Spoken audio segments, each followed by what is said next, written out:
Rédempteur de l'humanité et fondateur du christianisme, Jésus-Christ a fixé à jamais dans la conscience et l'esprit des hommes son message d'humilité, de paix et d'amour, perpétué dans les siècles par la foi chrétienne. En 1128, c'est la consécration de l'église basse de la Courrie, dont les derniers vestiges sont encore imprégnés de sublimes prières qui continuent de saluer l'avènement du Christ. Ces quelques pierres sont les ultimes témoins d'une profonde et intense activité liturgique que la postérité a transportée dans le temps et dans l'espace. Deux moines, Bernard et Ponce, entreprirent un jour de quitter le cloître d'Ambronay dans la plaine de l'Ain à la recherche d'une configuration géographique propice à l'élévation spirituelle.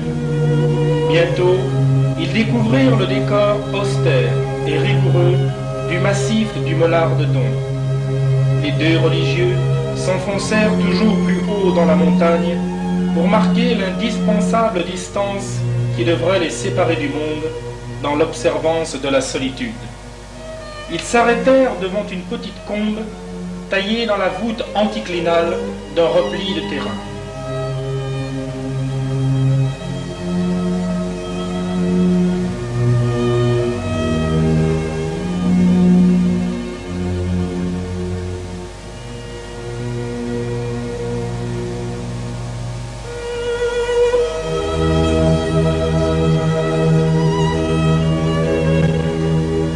La nature séduisante de l'environnement, la sérénité du site, la végétation pléthorique et prometteuse décidèrent les moines à installer leur demeure. La chartreuse Notre-Dame de Portes était née. Cette fondation s'inscrivait dans l'an de grâce 1115.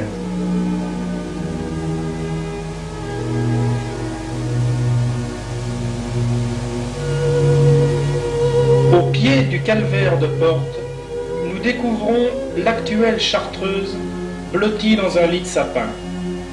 La chartreuse est également appelée chartreuse des saints, car elle abrita à l'origine des moines dont quelques-uns furent canonisés.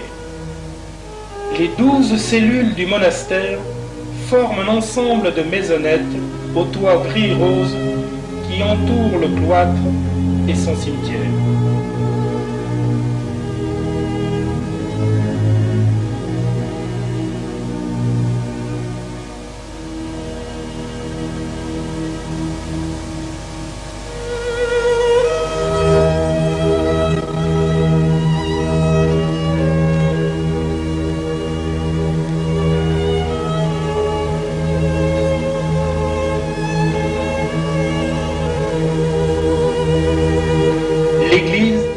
Domine l'ensemble avec son clocher pointu qui s'érige dans le ciel comme une flèche lestée de compassion. L'histoire a néanmoins bousculé la tradition de l'ordre carthusien en inquiétant les chartreux dans leur vie contemplative au point de confisquer leurs biens et les pousser à l'exil. Mais l'exigence de leur cœur pour l'amour de Dieu leur a permis d'espérer et de vaincre, en pardonnant à chaque fois. Mais laissons là les vicissitudes de l'histoire et portons un regard sur les hommes qui ont contribué à la fondation et à la continuation de l'ordre. En 1084, Saint Bruno fondait l'ordre des Chartreux. Son projet original se concrétisait. Il découlait d'une pensée pénétrante, quitter l'éphémère et chercher à saisir l'éternel. Pour lui et ses compagnons, la recherche impérative de la solitude n'était pas une soustraction au monde, mais une fuite en Dieu pour retrouver l'homme dans sa plus noble dimension. À cette époque, l'évêque Hugues avait eu un songe. Dieu se construisait dans le massif de Chartreuse, dans les montagnes désertes de son diocèse, près de Grenoble, un endroit sauvage qui s'achève en une gorge. Franchissons maintenant le seuil de la chartreuse Notre-Dame de Portes et pénétrons dans la cour d'honneur du XVIIe siècle.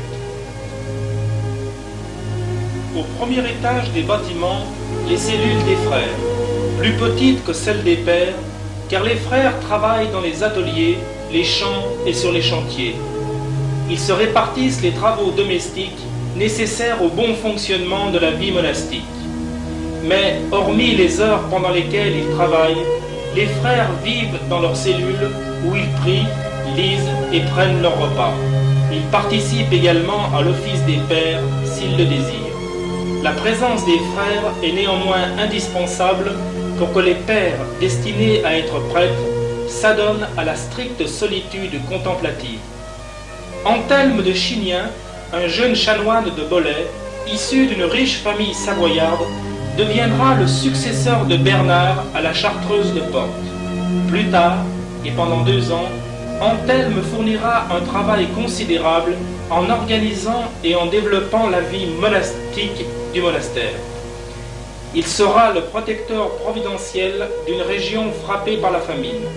L'écho de sa charité résonne encore dans la mémoire des paysans bugistes. Il sera évêque de Bollay en 1163. Aujourd'hui, son corps repose dans la cathédrale de Bollay. L'ampleur de ses bienfaits et sa mansuétude débordante en ont fait un saint.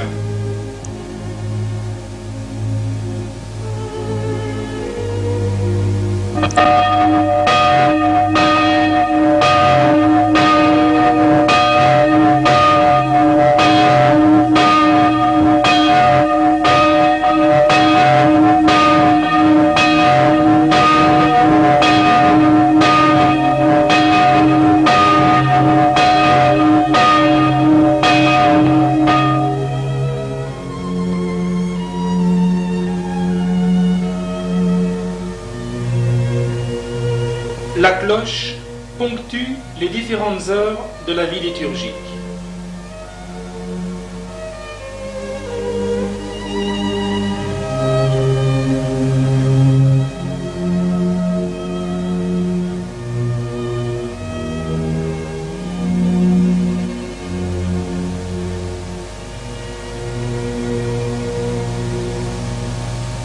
Le grand cloître qui dessert l'entrée de chaque cellule et qui permet l'accès aux lieux communautaires.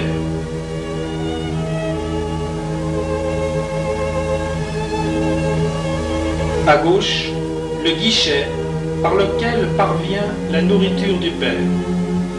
Pénétrons et découvrons ce qui représente le lieu où se déroule la plus grande partie de la vie d'un père chartreux, sa cellule, son ermitage, l'endroit où il entretient de très nombreuses relations spirituelles avec Dieu.